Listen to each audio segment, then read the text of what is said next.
안녕하십니까. 반갑습니다. 진짜 시황의 최수창입니다. 네, 드디어 끝났습니다. 네. 그렇다고 보면 시장이 딱 끝난 건 아니잖아요. 그죠? 예를 들어서 뭐 프로 축구나 프로야구는 한 시즌 있으면 시즌이 끝나는 게 있는데 증시라는 건 끝나는 시점이 없잖아요. 네. 그래서 뭐 어제도 얘기했지만 무난하게 보인다. 그리고 이제 이벤트는 끝났습니다. 자, 이벤트 끝나고 나서 우리 증시 어떻게 형성되고 있는지 살펴보도록 하겠습니다. 코스피 지수를 한번 볼까요? 네, 오늘 종합주가지수 얼마입니까? 네, 1987.72포인트. 이제 어느덧 2000포인트를 목전에 두고 있다라는 표현을 쓸 수 있겠죠. 근데 온다고 했어요? 안 온다고 했어요? 온다고 했죠. 네. 올 자리 오는 겁니다. 그러니까 이번에 코스피 지수는 정말 빨리 올라오고 있는 거예요. 네, 여러분들. 그래서 함부로 밑에서 반등 나올 때 팔아먹고 도망가시면 안 된다. 팔 자리가 없는데 왜 자꾸 팔려고 하냐. 굉장히 빨리 좀 올라온 자리고요. 1987포인트 어제 이벤트 끝났는데 불구하고 뭐 그것에 따라서 호악재 뜨겁게 막 달구어지지는 않습니다. 그렇죠? 시장 참여자들이 굉장히 냉정하게 보는 것 같고요. 그 이벤트에 대한 해석은 잠시 하도록 하겠습니다. 코스피 포인트 오늘 보도록 하겠습니다. 오늘 코스피 포인트에서는요, 이벤트 탈출, 네, 그 표현을 썼고요. 화학주 상승의 의미. 화학주가 어떤 의미를 있냐? 저는 이렇게 생각했어요. 화학주가 산업의 쌀인데 굉장히 막 호전돼서 정유주나 화학주들이 막 좋아. 이건 아니더라도 화학주의 상승 의미가 나타나고 있다면 그것은 암시라는 거다라고 볼 수 있는 거죠. 어떤 암시? 경기 둔화가 그렇게 둔화가 뭐 더 심각할 정도로 당장의 흐름은 보여주지 않을 것이다. 그러니까 좀 경기 둔화 우려가 좀 완화되는 걸 암시하는 게 아니냐. 이런 시각을 좀 해볼 수가 있는 거죠. 산업의 쌀이기 때문에. 예. 그리고 화학주가 굉장히 안 좋다면 전방 산업도 굉장히 안 좋은 거죠. 다 안 좋아지는 거죠. 근데 이 화학주가 현재 이 국면에서도 그렇게 나빠지지 않고 가격 변동이 양호해지는 모습을 보여주면, 추이를 본다면 보여주고 있기 때문에 우리가 지금 시장에서 경기가 굉장히 안 좋아, 하반기. 이것보다는 그동안 좀 안 좋았던 걸 고스란히 반응을 해주면서 서서히 좀 나아질 수 있는 가능성을 암시하는 게 있지 않느냐, 뭐 이렇게 해석해 볼 수 있을 것 같고요. 제약주 가격과 기간 조정의 상황입니다. 누누이 얘기해 드렸습니다. 가격 조정 오고 계속 빠질 것 같겠죠? 아닙니다. 또 변동 오고 반등 나오고 그러면서의 가격과 기간 조정을 거치는 국면. 그리고 오늘 하나 더, 삼성전자. 그러니까 시장을 잡아줄 수 있는 역할은, 주도는 결국 전차라고 했습니다. 삼성전자, 현대차, 기아차들이 먼저 달려가다 보니 주저주저하고 멈칫멈칫했던 기어갔던 삼성전자는 결국 1144 돌파하면서 치고 나오잖아요. 그러니까 시장이 크게 밀리지 못하고, 누구나 지금 심적으로, 누구나는 아니지만 어떤 혹자들은 이제 빠질 건데, 빠져야 되는데 이럴 거라고요. 근데 삼성전자의 흐름과 자동차의 흐름만 보더라도 탄탄하죠. 탄탄하다는 얘기보다도 이제 팍팍 빠지는 것보다도 자꾸 꾸역꾸역 야금야금 올라올 회귀자리들 찾아오는 거죠. 이 와중에 화학주가 주저앉지 않고 야금야금 살아나면서 움직임. 그 다음에 제약주 더 빠지는 국면에서 심지어 불안이 있습니다만 계속 가격 변동을 출렁출렁 주면서 힘을 넣어주는 모습. 이렇게 오늘 코스피 포인트를 보시면 되겠죠. 자, 화학주를 좀 더 자세하게 보도록 하겠습니다. 화학주 오늘 흐름들 한번 볼까요? 네, 보여주십시오. LG화학이 대략 1.9%, 대한유화, LG화학, 롯데케미칼, 하나케미칼, OCI, SK이노베이션 2.91%, 금호석유 1.75%, 뭐 이런 식으로 다 움직이고 있어요. 여기서 주목할 것 중에 하나가 이제 또 대형주가 아닌 중소형 중에서 송원산업을 또 주목해 봐야 되겠죠. 송원산업 같은 경우도. 자, 이 설명을 드리는데 이 자료를 하나 보도록 할 겁니다. 먼저 차트를 보기 전에. 나프타하고 에틸렌입니다. 그러니까 정유업체들은 유가하고 나프타의 주목하시는 거고, 화학업체들은 나프타하고 에틸렌에 주목해야 되는 건데요. 최근에 에틸렌과 나프타의 추이입니다. 왼쪽이 나프타, 오른쪽이 화면에 보시는 이것이 에틸렌인데요. 올 상반기에는 나프타나 에틸렌 가격이 올라왔어요. 그러면서 스프레드 가격이 확대되면서 화학업체들의 이익 개선 국면을 맞이했었던, 추정할 수 있었던 국면이었고요. 유가가 또 다시 한번 확 빠졌잖아요. 그러면서 또 이제 에틸렌 가격과 나프타 가격이 거의 전저점을 이탈하거나 하회하는 그 전저까지 왔다가 현재 이 국면에 있는 거죠. 그래서 보시면 나프타, 에틸렌의 스프레드 가격, 톤당 스프레드 가격 보면 결국 나프타하고 에틸렌의 차이거든요. 가격차. 이 가격차를 보시면 834불, 747불, 583불, 341불. 점차 줄고 있는 건 맞아요. 그러니까 화학주가 하반기에 스프레드 가격에 대해서 이익 국면이 확장되는 상황은 아니죠. 상반기보다 줄어들어가는 국면이긴 한데 더 나빠질 국면은 아닐 것이다라는 얘기죠. 그렇다면 또 역으로 우리가 역설적으로 최악의 바닥이라면 서서히 또 살아날 수 있는 국면이잖아요.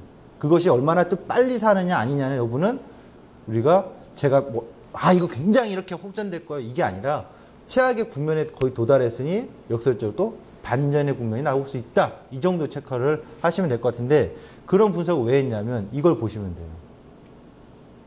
유가 제가 몇 번 잡아드리죠. 제가 유가 전문가가 아니라서 매번 디테일하게 잡지 않습니다만 큰 틀의 추이를 잡아드릴 때 이 국면에 있을 때 7월달, 6월달 있을 때 뭐라고 했어요? 이거 70불, 80불 못 가요. 불곡입니다. 올해 유가는 제가 봤을 때는 36불에서 60불 사이에 불곡 구간에 있을 것이다. 또 55불 얘기도 했었죠. 그 안에 있기 때문에 이렇게 가는 게 아니라 눌렀다가 이렇게 올라오고 내리고 한다. 그 이 바닥권에서 계속 빠지는 게 아니라 이렇게 움직인다. 그리고 급등 나왔다고 해서 제가 뭐라고 했어요?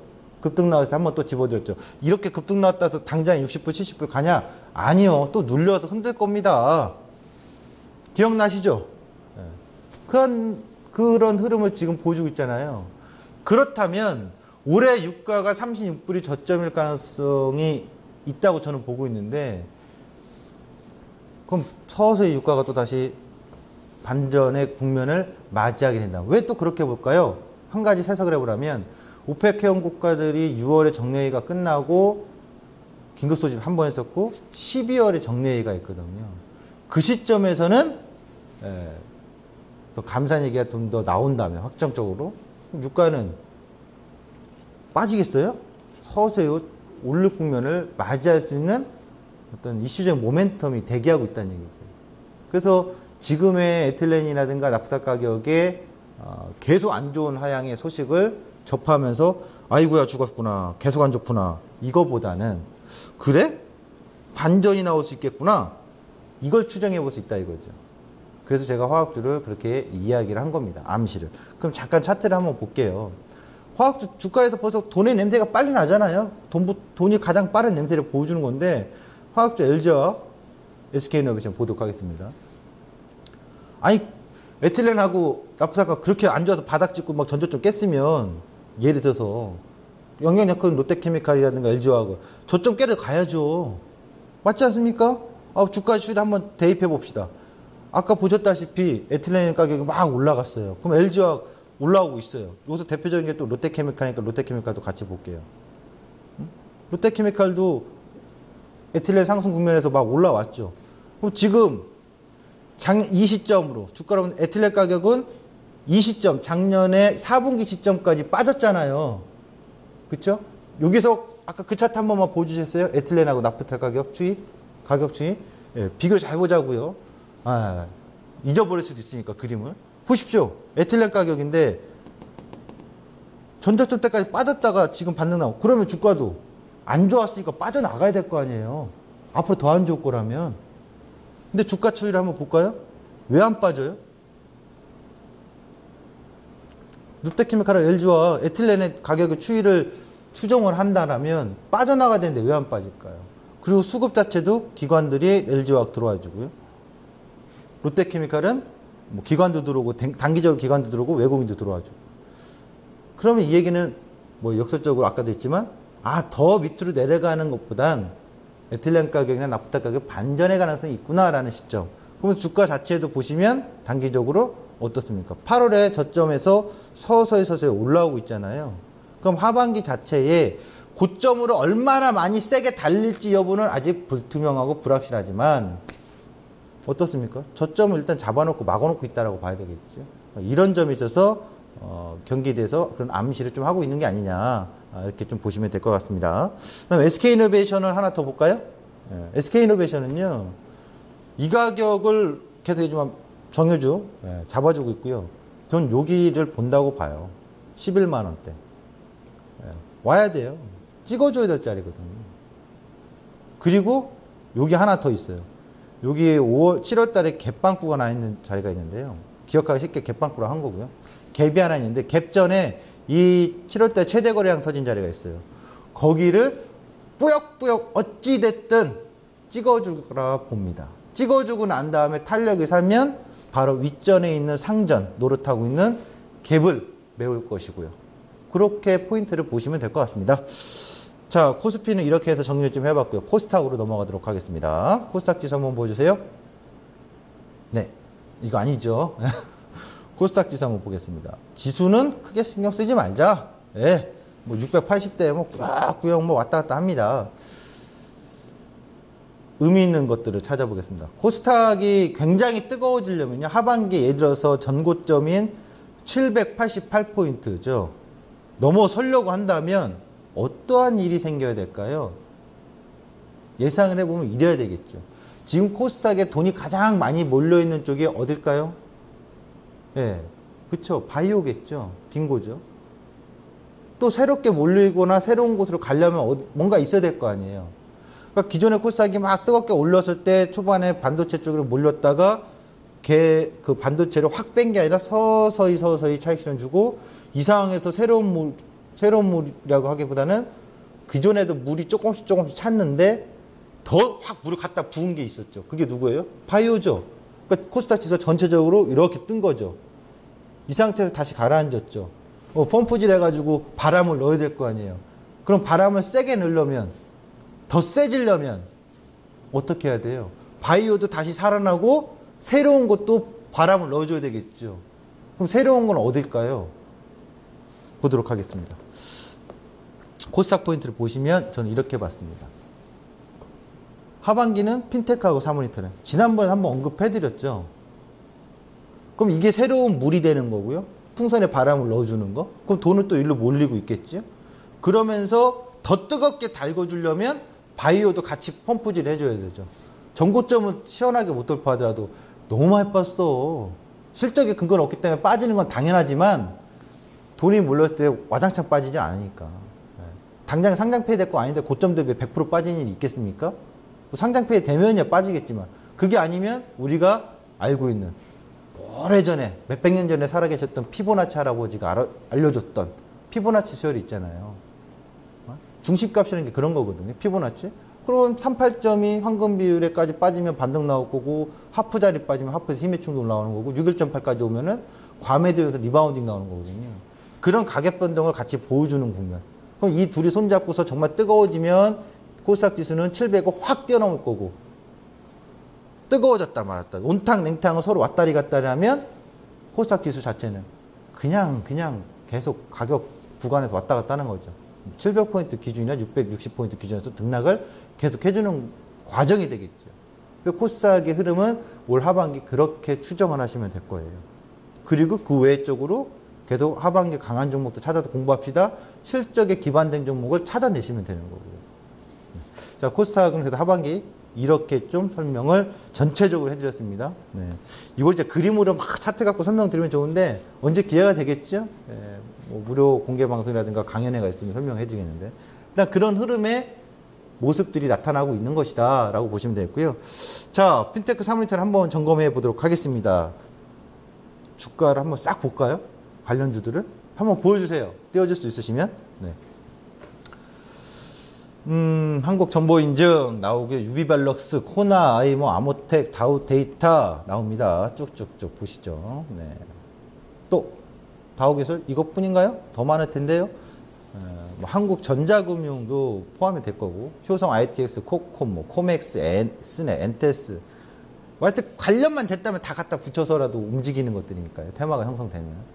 링네트, 기가레인, 어부반도체, 모다정도시. 한번 마지막 하나 더 있나요? 거기까지 한번 볼게요. 너무 많아서요. 여기까지 한번 보겠습니다. 그러면 상당히 많은데 제가 보는 관점의 종목들은 별로 안 나왔네요. 여기 보도록 하죠. 네. 이 자료는 보여드렸죠. 그래서 짤막하게 가겠습니다. 오늘 종목 위주로 설명해 드리겠습니다. 뭐 사물 인터넷 시장 규모가 커질 것이다. 그래서 스마트 싱큐인가요? 뭐 이런 거 보여드렸잖아요. 사진으로도.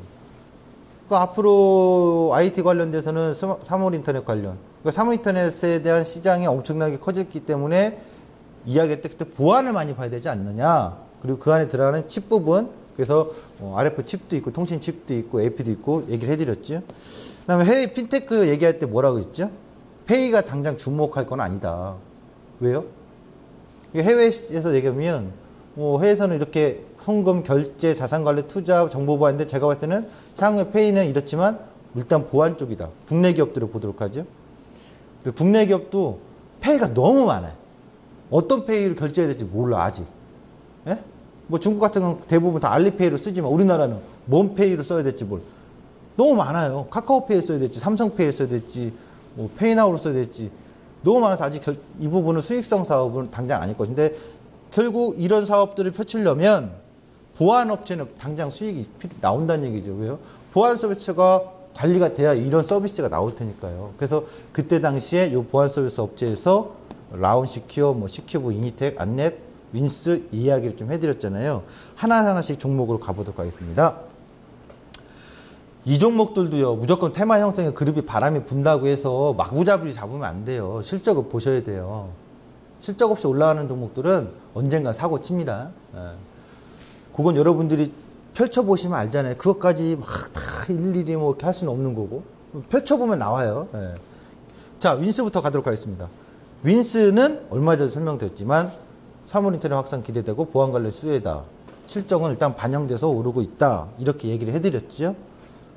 또 하나 보도록 할게요. 라운시큐어는 지난 우리가 7월인가에 이야기 나눴었죠. 어떤 얘기 나눴었죠? 그때 해커 대회였죠. 그래서 그 대회에 참여해서 이슈화가 되고 있는데 이 종목도 주목을 해야 된다. 모바일 보안 솔루션 업체의 특징이다. 근데 이거 기술적으로 좀 잡아드릴 거예요. 설명을. 이 종목분들의 기업 분석을 공부하려면 시간이 많이 할애되니까. 특징은 거래량이 이 종목을 잘 보셔야 돼요. 이런 종목 테마 형성 때는 거래량은 숨길 수가 없단 말이죠. 가격은 거짓말할 수 있지만 거래량은 거짓말 못해요. 실적하고 거래량 거짓말 못해요. 저기 보시면 올 초에 거래량이 빵 터진 다음에 계속 행보했어요. 실적도 보면 상반기에 썩 나온 게 없어요. 그건 당연한 거거든요. 그렇죠? 거래량 터졌죠. 1월 달에. 당연히 뭐 실적도 뜨겁지 않을까 나온 게 없상에서 느닷없이 6월 달에 뻥 하고 터져요. 보이십니까? 거래량이? 천천히 그렇게 보여주세요. 뻥 터지죠? 이슈화가 그때부터 내용이 자꾸 나왔단 말이에요. 얘기들이. 그러면서 어떻습니까? 다시 그 자리를 띄우고 이 자리 지지받고 또 거래량 터뜨리고 누르지만 지지 거래량 터지면서 땡겨요. 라운시큐어는 거래량 터뜨리고 띄운 다음에 자기 거래량을 지지하면서 다시 튀고 튈 때는 거래량 터지는구나. 거래량 터진 다음에는 막 달려드는 게 아니라 어때요? 터진 다음에 또 고점에서 차익 매물 나오는구나. 이런 거 계속 반복하잖아요. 그러면 오늘도 거래량이 굉장히 많이 터진다면 막 달려들어야 돼요? 그건 아니겠죠. 또 타이밍을 기다렸다 눌림목을 기다리는 거죠. 그렇게 보시면 되고 또 보도록 할게요. 이니텍입니다. 이니텍은 KT 계열의 정보보안, 금융 IT 서비스랍니다. 이것도 관련이 있죠. 핀테크나 사무인터넷에. 근데 보시면 이 종목도 거래량이 기준이라고요. 올 초에 2월 달에 빵 하고 띄웁니다. 거래량을. 그렇죠? 뭐 실적이 이 회사는 그래도 기본이 돼요. 아까 라운시큐하고 좀 다르고. 근데 거래량 띄운데 어때요? 쭉 누르죠. 역시 실적이 1분기에 뭐 27억, 영업이익이 한 30억대 초반이니까 뜨겁지 않으니까 확 뜨지 않는데 2분기는 영업이익이 확 증가했거든요. 그러니까 서서히 2분기인 4, 5, 6 실적 발표하는 시점에서 서서히 만들어지고 거래량 지지받고 띄우고 거래량 띄운 자리까지 누르지만 지지받고 띄우고 거래량 터트리면서 가잖아요. 근데 거래량이 터졌다는 얘기에서 달려드는 게 아니라 시세가 폭발하면 거기서 단기 고점 나오고 슬슬 또 누르고 다시 또 횡보 지지지지 하다가 탕 거래량 터지면 띄우고 이런 흐름을 계속 보여주고 있죠. 유니텍도. K사인 보겠습니다. K사인은요. 빅데이터 개인정보 DB 사업의 암호화 사업을 하고 있거든요. 그래서 이 회사는 초반에는 그렇게 뜨겁게 달궈지지 않았어요. 거래량이 없었거든요. 근데 하반기에 아까 라운시케 해커데이 나오고 뭐 그런 이슈가 나올 때부터 그리고 우리가 제가 얘기했지만 상반기에는 세스, 하반기에는 IFA, 베를린 가전 박람회. 그러니까 그 전후에서 항상 그런 이슈들이 되는 것들이 테마가 형성이 돼요. 전후에서 거래량을 탁탁 터트려요. 터트려 놓고 올려놓고 이유는 없거든 당장에. 뭐야 이거 실적이 뭐 그렇게 나오는 것도 띄워놓고 흔들어 놓고 거래량 빵 띄우고 이 자리까지 지지받고 또 띄우고 흔들어 놓고 이러고 있죠. 그 테마 그룹이 형성되면 저런 흐름들이 거의 밸런스가 비슷하게 나온단 말이죠. 하나 더 SGA를 보도록 하겠습니다. 한국전자금융이 지난번에 제가 포스 업체 인수한 것 때문에 이렇게 막 급등 나가고 있다고 했잖아요. 이 회사는 이제 포스 업체 보안 솔루션, 포스 업체에서 이제 페이 결제하려면 보안 솔루션 필요하거든요. 그 솔루션 사업을 진행을 하고 있거든요. 이 회사도 거래를 보시면 거래 갖고 대응이 되는 거죠. 보세요. 초반에 벙 뛰었어요. 붕붕붕 뛰었죠. 거래량 터진 다음에 쫓아가는 거 아니에요. 터진 다음에 기다리는 겁니다. 기다렸더니 이 자리를 역시 닿진 않았지만 지지 형태로 만들어주고 또 거래량 터뜨렸더니 막 갈 것 같지만 전고점 돌파하고 또 지지지지. 거래량 터졌는데 쫓아가면 돼요, 안 돼요? 안 되죠. 기다려야죠. 결국 거래량 터진 지점에서까지 질질질 빼고 나서 어때요? 단박에 그냥 단박대추처럼 단박에 슈팅 줘버리잖아요. 그러면 이런 종목들을 매매할 때는 어떻게 해야 돼요? 거래량이 터진 지점 근접을 하면 매수 관점 보고 거래량이 빵 터지면 그래 뭐 먹고 튀지 이렇게 관점으로 대응하는 흐름들을 볼 수가 있었죠. 하나의 노하우예요. KIX까지 볼게요. 네, 보도록 하겠습니다. KIX IDC 데이터 사업을 하거든요. 이 종목도 마찬가지예요. 거래량의 기준으로 움직이고 있죠. 또 하나 볼까요? 와이솔. 이 종목은 뭐 얼마 전에 설명했지만 소필터, 사무인터넷 관련돼서도 들어갈 거고 모바일도 마찬가지고요. 실적 우수하면서 지지받고 올라오는 같은 종목군들이다. 이렇게 보시면 됩니다. 시장 이슈로 가도록 하겠습니다. 오늘 테마그룹들의 특징을 기술적으로 어떻게 봐야 될지 아셨겠죠? 정리해서 마지막 코멘트 해드리면 거래량 막 터졌을 때 쫓아가서 덤비면 돼요, 안 돼요? 이 시간에 또 덤비고 있으신 분이 계실 거예요. 막 이렇게 막 안 되는 거죠. 네, 참고하시기 바랍니다. 시장 이슈는 FMC 금리 동결 다 아는 소식이기 때문에 제가 더 강조하지 않습니다만 뭐 이게 아이고 지연됐으니까 이게 큰일 났다. 또 다음에 이거 안 좋아서 지연됐나 보다. 경기 둔한가 보다. 아 이거 또 숙제가 남아있는데 아유 골치 아파. 뭘 그렇게 어렵게 생각하세요. 단순하게 생각하시면 돼요. 네. 인상을 할 건데 지연해놨잖아요. 딜레이. 그럼 금융충격 완화됐다는 얘기죠. 당장에 악재 나올 만한 게 있어요? 없죠. 10월 27일, 28일이죠. 그 다음에 12월 15, 16일이죠. 그럼 한 달은 최소한 시간 벌어놓은 거잖아요. 그럼 금융충격 완화되면 신흥국들은 숨통 튀는 거니까 나쁜 게 아니죠. 다만 이제 두 번째 거 봐야 되겠죠. 중국의 경기지표. 중국은 올해 내내 계속 지적지수가 50 하회하면서 안 좋아 흐름을 나왔잖아요. 그렇다면은 그동안에 계속 기준금리라든가 지준율 인하를 하면서 부양책을 썼으면 이제 이번 달 말 다음 달 초에 경기지표 나오면 어때요? 완화되는 반등의 효과, 반전의 효과 완화되는 게 나타나는지 그거 주목하면 되는 거고 아니면 또 다른 부양책, 통화부양책이 아닌 재정부양책을 내놓는지 여부를 주목하시면 되겠죠. 세 번째, 이젠 우리는 미국이든 우리든 3분기 실적을 보면 됩니다. 지수 분석합니다. 이슈 간단하죠? 복잡하게 해석하지 마십시오. 단순한 건 단순할 대로. 지금 시점에서 고저폭 이렇게 예상해드렸고 저 최고점 275.11에서 217.52의 고저 하프 자리가 246대가 있습니다. 하프 자리 반등가 여전히 유효하고 하반기 내에 와야 된다고 했습니다. 10월, 11월, 12월 3개월 남았네. 3개월 중에 언제든지 찍어요. 빨리 찍어줄 거냐 아니면 흔들었다가 찍어줄 거냐 그 차이점이라고 얘기했죠. 단기적으로 가겠습니다. 디테일하게 단기적으로. 이걸 설명드렸죠. 어제 나와서도 어제 고점이 가짜라고 했죠. 근데 오늘 또 돌파해버렸네요. 그러니까 9월달 제가 고점을 가짜라고 했더니 돌파하고 가짜라고 했더니 돌파하고 할 수밖에 없는 상황이에요. 그러면 여기서 한 가지 주목할 건 다음 주인데요. 이번 주가 양봉 나왔는데 다음 주에 더 세게 나올 수 있어요. 아, 다음 주에 눌릴 거 아니냐고요? 뭐 62평 저항 아니냐고요? 누구 맘대로? 예? 누구 맘대로 62평 저항이에요? 그럴 수도 있겠지만 그게 중요한 게 아니죠. 자, 이렇게 봐주시기 바랍니다. 다음 주에 갭상승 음봉도 갭하락 음봉도 많이 음봉이 형성된다 이거예요. 주봉상? 그러면 그거 눌림 매수예요. 왜? 다시 또 올라오니까. 근데 다음 주에 꼭 그렇게 음봉으로 눌릴 거라고 주봉상 예상이 됩니까? 그러면 꼭 그렇지 않아요. 왜냐? 의외로 다음 주에 244까지 빵 한번 쳐버릴 수가 있어요. 46까지. 그러면 거기서 쫓아가야 돼요? 라고 물어보시면 에헤이 아니죠. 거기서는 244, 46에서는 힘의 충돌을 받을 거니까 그동안 레버리지 끌고 왔던 분들은 그 시점에서 부분 이익 실현 내지 이익 실현을 해나가기 시작하면 됩니다.